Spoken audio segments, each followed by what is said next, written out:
பஞ்சபூதங்களை எடுத்துக்கொள்வோமே. பஞ்சபூதங்கள் நிலம், நீர், நெருப்பு, காற்று, ஆகாயம். இந்த ஐந்தையும் எடுத்துக்கொள்ளுங்கள். நிலத்தை பொறுத்தளவில் நாம் பிரித்து விடலாம். உங்களது நிலம், என்னுடைய நிலம்.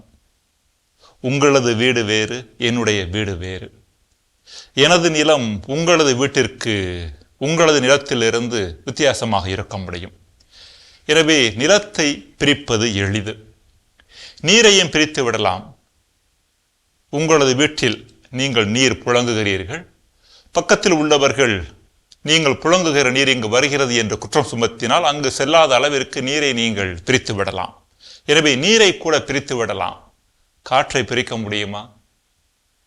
அடுத்த வீட்டுக்காரர் சுவாசித்த காற்றை நான் சுவாசிக்க மாட்டேன் என்று சொல்ல முடியுமா உங்களால்? நிச்சயமாக முடியாது. காற்று தான் விரும்பிய திசையில் வீசுகிறது. காற்று ஒன்றோடு ஒன்று பிணைக்கப்பட்டுள்ளது. இந்த பிரபஞ்சம் முழுவதும் நெருப்பு பரவி கிடைக்கிறது. நெருப்பு என்று சொல்லுகிற பொழுது எரிகின்ற நெருப்பை நான் சொல்லவில்லை. சூடு என்று சொல்கிறோமே, பிரபஞ்சம் முழுவதும் சூடு பரவி கிடைக்கிறது. அதை நாம் பிரிக்க முடியுமா? ஆகாயம் முழுவதும் இந்த பிரபஞ்சத்தில் பரவி கிடைக்கிறது. அதை நாம் பிரிக்க முடியுமா?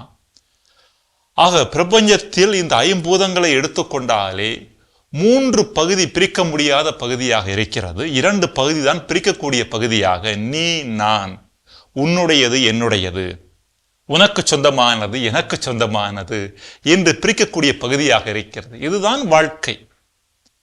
பிரிக்க முடியாத பெரிய பகுதி, பிரிக்கக்கூடிய ஒரு சின்ன பகுதி.